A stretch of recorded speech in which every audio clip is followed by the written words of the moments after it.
तो according to Ohm's law voltage is equal to current into resistance होता है, यानी वोल्टेज करंट के बराबर तो है लेकिन जो रेजिस्टेंस है वह कांस्टेंट होना चाहिए। फॉर एग्जांपल 10 वोल्ट है, 5 एम्पियर का करंट है और रेजिस्टेंस 2 ओम मान लेते हैं, तो यह 2 ओम फिक्स होना चाहिए और इसके बाद हम जैसे जैसे वोल्टेज बढ़ाएंगे तो करंट भी बढ़ता जाएगा। लेकिन प्रैक्टिकली क्या ऐसा पॉसिबल है? बिल्कुल भी नहीं। आप इस इमेज से पता लगा सकते हो कि एक्चुअल में रेजिस्टेंस करता क्या है, और जब रेजिस्टेंस करंट को आगे नहीं बढ़ने देगा तो करंट को गुस्सा आएगा और गुस्से में जिस तरीके से इंसान गर्म होता है वैसे ही करंट वायर के टेम्परेचर को बढ़ा देगा। लेकिन रेजिस्टेंस ढीठ किस्म का इंसान है, कितना ही टेम्परेचर बढ़ा दे लेकिन यह पीछे नहीं हटने वाला। बस हमें इससे बचने के अलग ही रास्ते निकालने पड़ते हैं। तो हम एक ऐसी मेटल यूज में लेते हैं जिससे रेजिस्टेंस कम हो और कंडक्टिविटी ज्यादा हो, जैसे कॉपर वायर। लेकिन ट्रांसमिशन लाइन बहुत ज्यादा लॉन्ग होती है, वहाँ पर कॉपर वायर बहुत ज्यादा कॉस्टली भी पड़ता है और इलेक्ट्रिसिटी ना रही तो लोग वायर ही काट के ले जाएंगे। आपको पता है पावर फिक्स होती है, उसको बदल नहीं सकते, लेकिन वोल्टेज और करंट पावर के ही सुपुत्र है, इन्हीं से पावर बनती है। थोड़ा आसान एग्जांपल से देख लेते हैं। जैसे ये जनरेटर 100 वाट पावर जनरेट कर रहा है तो 50 वोल्ट हो जाएंगे और 2 एम्पियर करंट हो जाएगा और टोटल हमें 100 वाट मिल जाएगी। अब हम चाहें तो करंट को 4 एम्पियर करके वोल्टेज को 25 कर सकते हैं, पर पावर फिक्स रहती है क्योंकि जनरेटर एक मैकेनिकल डिवाइस है। यदि इसकी कैपेसिटी हमें 100 वाट से ज्यादा बढ़ानी है तो हमें इसमें मैकेनिकल चेंजेस करने होंगे। अब धीरे धीरे थोड़ा लेवल बढ़ाते हैं, आप भी अपना फोकस बढ़ाइएगा। यह जो 100 वाट है ना, ये एक्टिव पावर है, ओरिजिनल पावर कोई और ही है। तो इस पावर के भी पिताजी है और उनका नाम है एपरेंट पावर, या फिर एक्चुअल पावर या फिर रियल पावर भी बोल सकते हैं। कंफ्यूज नहीं होना है, बहुत आसानी से समझेंगे। यदि आप किसी ट्रांसफॉर्मर या फिर बड़े जनरेटर के पास में जाओगे तो उसके ऊपर कभी भी पावर नहीं लिखी रहती है, उसके ऊपर रियल पावर लिखी रहती है। बड़े जनरेटर के केस में जैसे 1500 मेगा वोल्ट एम्पियर है, वोल्ट एम्पियर इस रियल पावर की यूनिट होती है।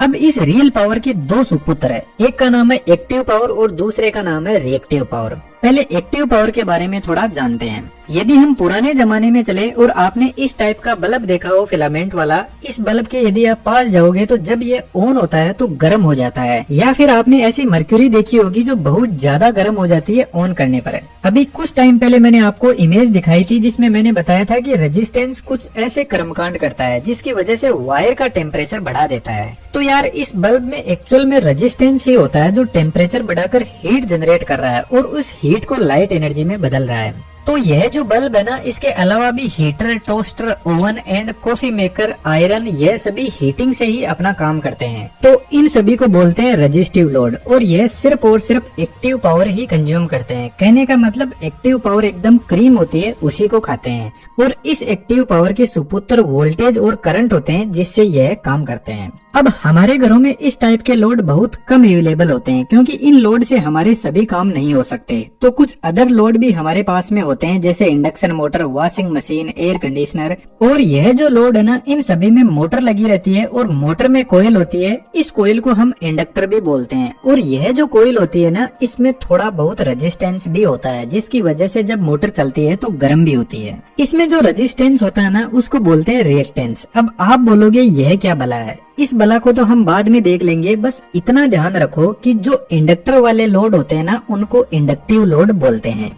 चलो इसको थोड़ा बाद में समझते हैं। मैं आपको असल में बताता हूँ कि रिएक्टिव पावर क्या होती है। जब आप कोल्ड ड्रिंक की बोतल ओपन करते ही उसको गिलास में डाल देते हो तो आप देखोगे कि उसमें कोल्ड ड्रिंक तो नीचे बैठी हुई है और ऊपर की तरफ बहुत सारे झाग बने हुए हैं। क्या इन झाग की हमें जरूरत है? बिल्कुल भी नहीं। तो फिर ये बने कहाँ से? यह बने इस कोल्ड ड्रिंक की वजह से। तो जो कोल्ड ड्रिंक है वह एक्टिव पावर है और यह जो झाग है यह रिएक्टिव पावर है। तो जो मोटर होती है ना, वह एक्चुअल में एक्टिव पावर को भी खाती है लेकिन थोड़ा उसको रिएक्टिव पावर का भी सेवन चाहिए। इसलिए जनरेटर रियल पावर जनरेट करता है कि भैया जिसको जो खाना है खा लो पर मेरा सर मत खाओ। लेकिन यार इंजीनियर एक ऐसी प्रजाति है जो चैन से नहीं बैठेगा। उसने बोला कि मेरे को तो इस रिएक्टिव पावर की जरूरत ही नहीं है। तो इंडक्टर के सामने उसने लाके खड़ा कर दिया कैपेसिटर को। और कैपेसिटर भाई साहब रिएक्टिव पावर का दुश्मन होता है। वह सिर्फ कोल्ड ड्रिंक वाले झाग को ही पीता है और साथ में चुपके से थोड़ी सी कोल्ड ड्रिंक भी पी जाता है, पर इतना तो हम एडजस्ट कर ही लेंगे। अब थोड़ा सा एक कदम आगे चलते हैं। जो रियल पावर पावर है ना वह एकदम बैलेंस पावर है और रियल पावर अपने सुपुत्र एक्टिव पावर से ही ज्यादा प्यार करती है। वह नहीं चाहती कि यह जो रिएक्टिव पावर है वह आए,